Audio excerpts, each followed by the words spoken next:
Files. With Titan Jello. Rockies Secret Files. Rockies Secret Files. Secret Files.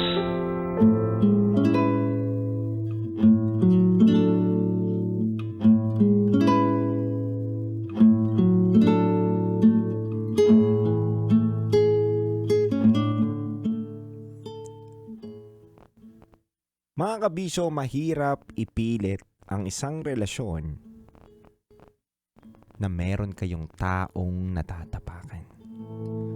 May tao kayong nasasaktan at mahirap ipilit ang relasyon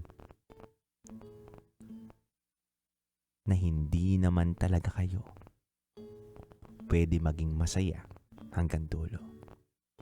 Dahil may tao kayong sinasaktan.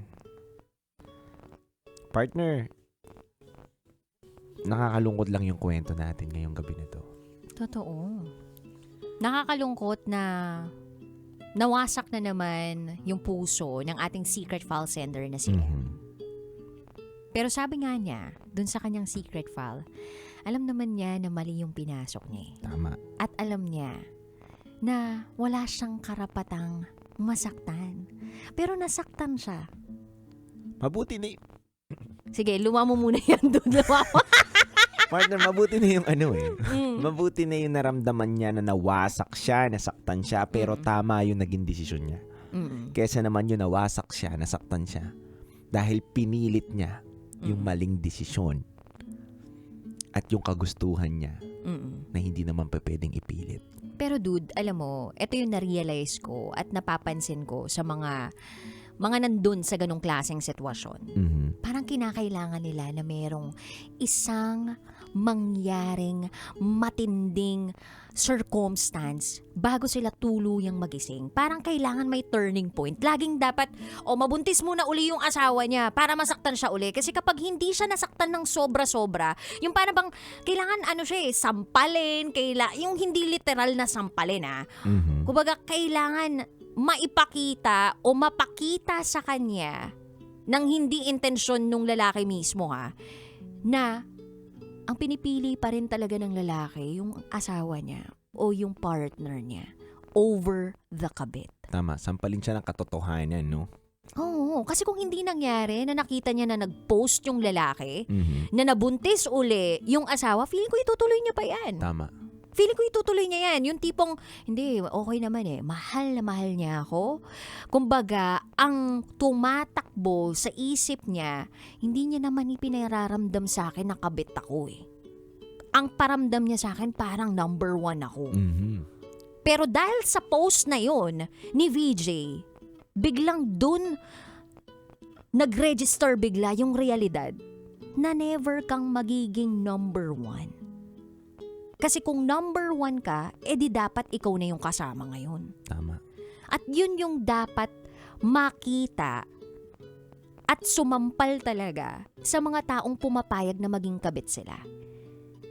Kasi pagpayag pa rin yun, kabisyo If you are in a situation na ikaw ay yung other woman, hindi pagkakataon ang nagdala sa'yo niyan. Mhm. Isa yung desisyon na ginawa mo, na inalaw mo, na hinayaan mong mangyari sa sarili mo. Tama. Kaya kung alam mo, natalo ka na sa umpisa, at alam mong masasaktan ka rin lang naman sa bandang dulo, itigil mo na agad. Pero kung gusto mo na itry pa rin, subukan, dahil masaya ka naman, wala na kaming magagawa dun. Desisyon mo na yan. Pero maging handa ka sa magiging consequence o kahihinatnan ng iyong mga desisyon. Tama. Yun na mahirap May mga tao kasi talaga na alam naman na nilang mali, alam naman na nilang masasaktan sila partner, pero gusto pa rin nilang subukan. Gusto pa rin nilang ipasok yung sarili nila doon sa magulong relasyon. Katulad na lang ng caller mo kagabi. Di ba? Na parang, alam mo yun, alam mo nang mali Ayaw na sa'yo Pipilit mo pa ba yung sarili mo? Hahayaan mo pa ba na mawalan ka na ng respeto sa sarili mo? Hahayaan mo pa ba na Wala nang matira yung sarili mo at mahirapan ka muling makabangon kung pwede ka naman sa maagang panahon ay bumitaw na dahil alam mo naman na mali eh. Nasasayahan ka lang. Pero alam mo sa sarili mo na mali, pero pinipilit mo. Matigas siguro talaga ulo natin. Totoo yan. Tigas eh. Alam mo, napansin ko sa atin, kapag hindi nangyayari yung gusto natin, sobrang pinipilit natin na maging tama siya, na maging okay siya sa isip natin, kahit na mali naman talaga yung moral na yun eh, o yung mismong pag-iisip na yun eh. Parang pinipilit nating itama siya sa kukote natin eh, dun sa paningin natin, sa pakiramdam natin, kahit alam nating mali eh. Tama. And that is our own way to make ourselves feel better. Alam mo yung gusto natin na, masaya tayo dito sa ginagawa natin. Mali to eh, pero gusto kong paniwalain yung sarili ko na okay pa rin to, na masarap pa rin sa pakiramdam ko to. Nang sa gayon, hindi ako makonsensya na ginagawa ko to. May ganong parte tayo eh, ng katigasan ng ulo. Kaya yung katigasan ng ulo natin, yun din yung nagdadala sa atin sa pinaka masakit na pakiramdam sa buhay natin eh. Silipin din natin, partner, yung parte ng ambag ng isang lalaki dito sa kwento. Malaking factor sa isang babae na may lalaking shoulder to lean on. Iyon, totoo yan. Yung maraming mga pinapangako, pinaparamdam sa'yo, na tingin mo ikaw na yung number one. Nabubulag eh. Totoo. Kaya mas lalong nagkakaroon ng lakas ng loob yung babae na ipaglaban yung mali dahil nga may lalaking nagbubulong o nagsasabi din sa kanya na hindi, mahal kita. Pinaglalaanan din kita ng oras. Alam na alam mo, no? Ayaw mo, tatapusin ko na rin yan. Wait lang, sana magkaroon ka ng tamang panahon na mapagbigyan mo ako. Ganun. Antay ka lang. Nabitawan mo na yung linyang yan? Hindi pa. Tinuturo ko lang sa kanila. Alam mo, iba talaga, no? Pag close to the heart, came from the experiences of Titan Jello. Najarot lang with the rot. Pero alam mo, tama ka dun, dude. Sobrang tama ka dun sa mga ganong klaseng linyahan. And eto kapag ikaw ay pamilyadong tao na, kung lalaki ka, ito lang maipapayo ko siguro. Unsolicited to pero hear me out.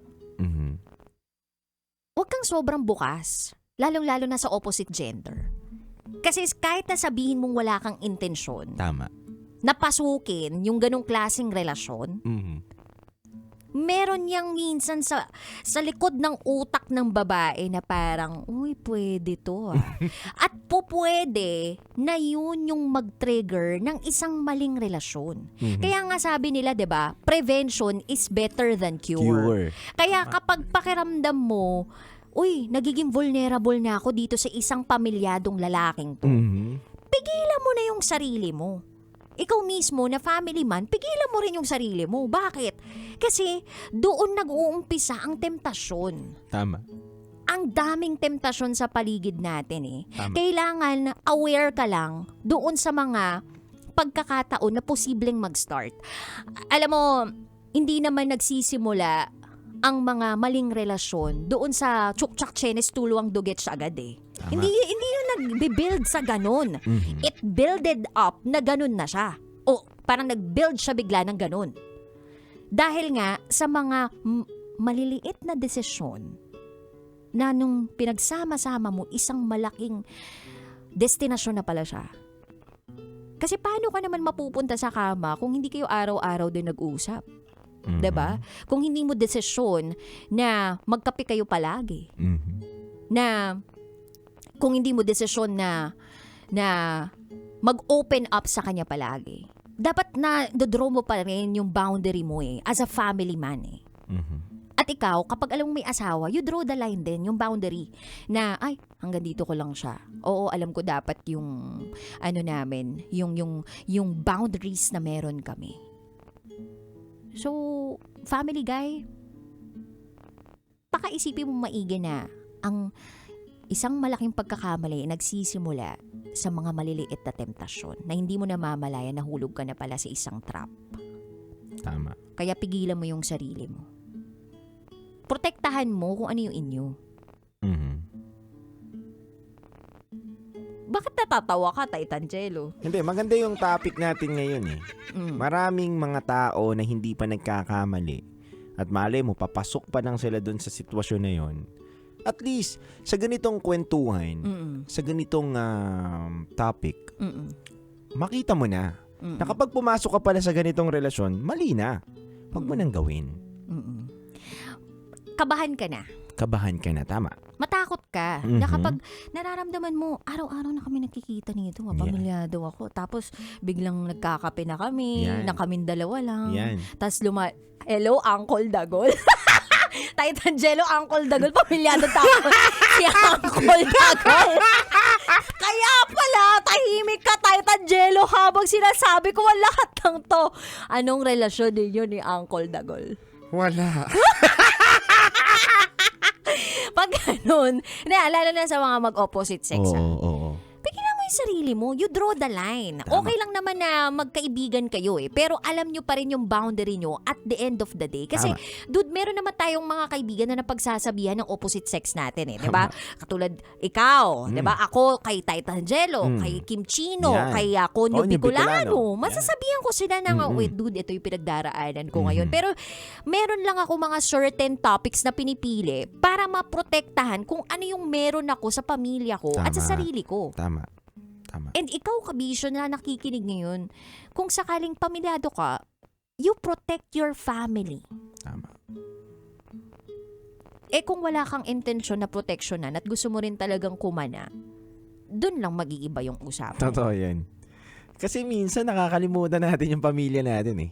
Hindi, totoo yun Aminado, ito, balik ta rin man natin ang mundo. Hindi sa nilalaglag ko ang mga kalalakihan, pero kapag nandun ka na kasi sa temptasyon, o nandun ka na sa mundo ng kasalanan, nakapasok ka bigla, naligaw ka ng pinto. Taray nung naligaw ka ng pinto, anong kasalanan? May ganun talaga, naligaw ka ng pinto. Okay, madaming pinto pala, tapos iba yung nabuksan mo. Nabuksan mo yung kasalanan na pinto. Nandun lahat ng temptasyon. Nakakalimutan mo eh. Alam to ng mga nakakagawa ng kasalanan. So ano magsasalba sa inyo para hindi makagawa ng kasalanan? Sarili mo lang din eh. Sarili mo lang din. Minsan hindi mo kagad marirealize eh. Nandun ka sa parang moment mo na hindi, makakalusot ako dito. Hindi, ito muna. Magiging masaya muna ako. Wala muna ako iniisip. Hindi naman ako nakikita, hindi naman nila alam to. Basta ako magpo-provide muna ako, basta ganito, magbibigay ako, pero gagawa ako ng segue. May mga ganun, nakakalimutan talaga natin. Pero, at the end of the day, sino ba makakatalo doon? Sino ba makakakontrol sa sarili mo? Kundi sarili mo lang din. Kasi kung alam mo naman na hindi na rin nagiging maganda yung biyahe mo sa buhay mo, ibig sabihin, may mali ka kasing ginagawa. Huwag mo isisi sa ibang tao yun. Huwag mo isisi sa kapalaran mo na malas ka, ganito. Hindi. Lahat po na nagiging kapalaran natin or nagiging nangyayari sa buhay natin, gawa po natin yan. Kaya kung tingin mo mabigat yung buhay mo ngayon, baka kasi may mga ginagawa kang mali din at nagpapabigat din sa buhay mo, bitawan mo yun. Yun lang, kabisyo. Been there, done that. Butiin namin mo. Butiin namin mo. Alam mo, natawa talaga ako dun sa driver na nag-claim ng love knows no boundaries dito na minsan. Eto, ulit-ulitin ko to. Sabi niya dito, uy, nandito yung kakampi ko, tapos tinuro si Titangelo. So, ibig sabihin, lahat ng mga makakasalanan. Kampi kay Titangelo. Totoo lang eh. Diba? Alam nila yun. Tumatagusto ngayon sa sarili nila. Alam nila yun bilang isang lalaki na nakakalimot talaga. Ano mang bisyo, hindi man babae usapan, diba? Ano mang bisyo, nakakalimot talaga. Pero tatandaan mo, walang ibang makakatulong sa'yo kundi sarili mo. So meaning, kahit nasa motor nila yung nanay ng mga anak nila, tsaka yung anak nila, yung picture, nakadikit pa doon. Makakalimutan pa rin nila. Kahit i-wallpaper mo pa sa cellphone, kaya makagawa ng mali. Alam nila yan. Ano yung nagpapalit lang ng screensaver? Gano'n? Pwede.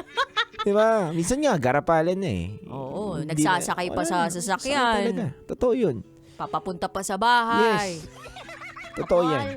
Totoo yan, partner. Kumbaga, nakakalimot talaga. Mm-mm. Pero ikaw, Kabisyo, kung ikaw nandito ka sa pangyayari o posisyon ng buhay mo ngayon na nalilito ka at nakakalimot ka para sa pamilya mo, naway magkaroon ka ng maliwanag na pag-iisip, di ba?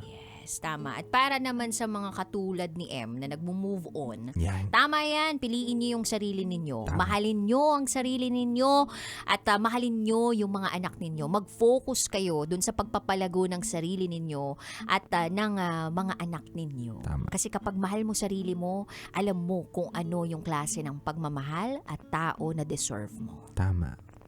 Anyway, sa mga kabisyo natin out there na gusto mag-share ng kanilang secrets, share to us raketera@gmail.com. Kami po yung magbabalik para sa programang Top Secrets. Kasama mo ang Basa Princess DJ Raketera. At kasama nyo rin po ang titindig sa mga pinaglalaban ninyo, DJ Titan Jello. At kayo yung nakatutok sa 90.7 Love Radio. Kailan pa ba kayo memorize yan? Basic. This is M's Secret File. Metro's #1 Love Radio. Basic!